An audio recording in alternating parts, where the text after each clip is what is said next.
नमस्कार दोस्तों। एक बहुत ही ज़रूरी एक सीरियस एक रियल मुद्दे पर मैं आपसे कुछ बातें रखना चाहता हूँ। सबसे जो सीरियस और रियल मुद्दा है वो आप सभी को मालूम है क्या एक रियल मुद्दा हो सकता है। जी हाँ, वो मुद्दा है 1990 के दशक में हुए कश्मीरी पंडितों, कश्मीरी पंडित ने कश्मीरी हिंदुओं पर हुए रियल जेनोसाइड पर जो फिल्म बनी है दी कश्मीर फाइल्स। मैं सबसे पहले ये नहीं बोलूँगा कि ये एक फिल्म है या एक बायोपिक है। कुछ लोग इसको फिल्म बोल रहे हैं, कुछ लोग इसको बायोपिक बोल रहे हैं, लेकिन मेरे हिसाब से ये एक रियल जेनोसाइड पर बेस्ड एक चलचित्र है, एक मूवी है, एक बायोपिक है। मैं ये नहीं बोलता कि ये मूवी अच्छी है, ये मैं नहीं बोलता ये मूवी बुरी है, लेकिन आप थिएटर में जरूर जाएं और इस मूवी को देखें और फिर बताएं कि ये मूवी सही है या गलत है। मैं एक आपको सबसे पहले मूवी अगर आप देखने जा रहे हैं तो मैं आपको एक सलाह दूंगा। अगर आप ये सोचकर जा रहे हैं कि इस मूवी में गाने होंगे, इस मूवी में रोमांस होगा, तो भाई आप बिल्कुल ये मूवी देखने ना जाएं। क्यों? क्योंकि इसमें हर 10 मिनट, 15 मिनट, 20 मिनट बाद कोई गाना नहीं है, कोई रोमांटिक सीन नहीं है, कोई किस सीन नहीं है। ये एक रियल जेनोसाइड मूवी है। जेनोसाइड तो आप समझते होंगे कि ये एक कत्ले आम पर बनी मूवी है, लेकिन ये भी एक फैक्ट है कि इस मूवी में जो हिंसा दिखाई गई है, जो जेनोसाइड दिखाया गया, जो कश्मीरी पंडितों को मरता हुआ दिखाया गया, वो एक सच है। लेकिन इस मूवी का एक दूसरा पार्ट भी है, वो मैं इस मूवी के इस वीडियो के एंड में बताऊंगा कि क्या वो दूसरा पार्ट है। लेकिन इस मूवी के खिलाफ जो एक झूठा नैरेटिव सेट किया जा रहा है कि एक फेक है, ये पूरा प्रोपेगेंडा पर आधारित फिल्म है, तो ये बिल्कुल नहीं है। सभी को मालूम है, सभी ने सुना है और कश्मीरी हिंदूज ने देखा है कि उनके साथ क्या हुआ था, क्या बीता था। एक तबका, एक बहुत बड़ा तबका बॉलीवुड तबके के साथ साथ मिलकर एक झूठा नैरेटिव सेट चला रहा है ताकि इस जो रियल जेनोसाइड बेस है, जो ये सच है, ये दुनिया के सामने ना आ सके। तो मेरी आप सबसे गुजारिश है कि इस मूवी को जरूर देखें, अपना इतिहास, अपनी हिस्ट्री जरूर देखें कि क्या हुआ था 1990 के दशक में। और एक बात और मैं आपको बता दूं कि जो कौम अपना इतिहास भूल जाती है उस कौम की सबसे बड़ी दुर्दशा होती है।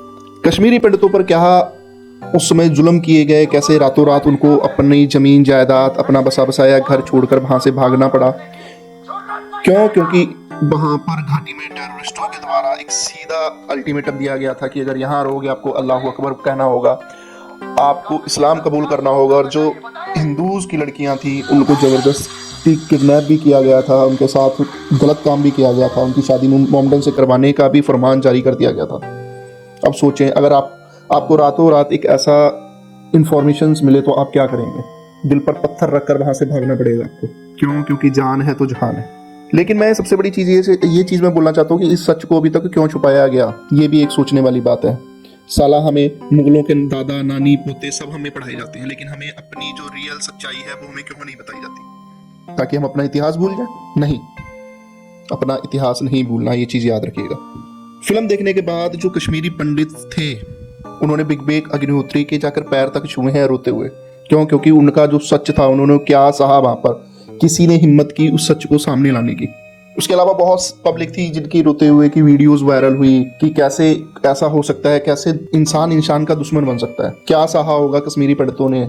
अगर आपको ये जानना है तो ये मूवी जरूर जाकर देखिए और डिसाइड कीजिए कि मूवी अच्छी है, ये मूवी रियल फैक्ट पर बनी है या नहीं बनी है। इंटरनेट पर फैल रही वीडियोस, इंटरनेट पर फैल रहे तमाम कंटेंट पर आप बिल्कुल भरोसा ना कीजिए, लेकिन मूवी जरूर देखिए एक बार। क्यों? क्योंकि अगर सच्चाई मुद्दे पर, एक सच्चे मुद्दे पर अगर आज आपने सपोर्ट नहीं किया तो कल को कोई आपकी आवाज नहीं उठा सकता, ये चीज याद रख लीजिएगा। और दूसरी सबसे बड़ी बात, जो इस मूवी में जिस बिट्टा कराटे को दिखाया गया, बिट्टा कराटे एक असल किरदार है जो इस समय कश्मीर लिबरेशन फ्रंट का चेयरमैन है। उसने ये भी कबूला था कि 1990 के दशक में उसने 20 कश्मीरी पंडितों को मारा था, लेकिन बाद में वो अपने बयानों से पलट गया। फिर उसने अपना एक फ्रंट बनाया, उसका चेयरमैन बन गया, आज भी चेयरमैन बनकर काबिज बैठा हुआ है। लेकिन अगर बीजेपी कश्मीरी पंडितों का हितैषी मानती है तो अभी तक उस पर कार्रवाई क्यों नहीं? सबसे बड़ा एक क्वेश्चन ये उठता है। दूसरा क्वेश्चन ये उठता है कि बीजेपी हमेशा इस मुद्दे पर बोलती है कि कांग्रेस ने ये सब काम करवाया है। जी नहीं, 1990 के दशक में बीपी सिंह की सरकार थी, जनता दल के नियुक्त किए गए प्रधानमंत्री थे, जो सेंटर में जिस समय सरकार थी उस समय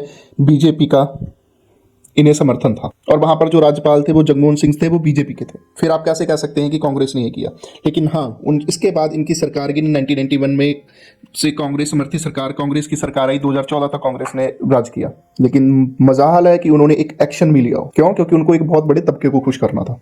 वोट बैंक, हम हिंदू वोट बैंक में बैठे हुए हैं, मुसलमान वोट बैंक में बैठे हुए हैं। 2014 में बीजेपी की गवर्नमेंट आई, बहुत बड़ा मुद्दा उछाला गया कि हम उनको वहां पर सेटल करेंगे, 370 हटी, लेकिन अभी तक कश्मीरी पंडित वहां पर बसने का इंतजार कर रहे हैं।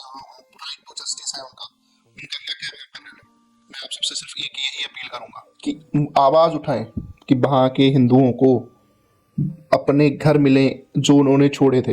हमारा पूरा इतिहास, हमारा पूरा जो संस्कृति थी उसको उजाड़ दिया गया था 1990 के दशक में। बहुत सारे मंदिर थे जिनको खंडर बना दिया गया था। हम उनको पा तो नहीं सकते, लेकिन वहां पर हम फिर से निर्माण तो कर सकते हैं। लेकिन इतना तो कर सकते हैं, इतनी आवाज आपका उठाना, आपकी आवाज उठाना इतना आपका कर्तव्य है। बस मैं यही बोलना चाहूंगा।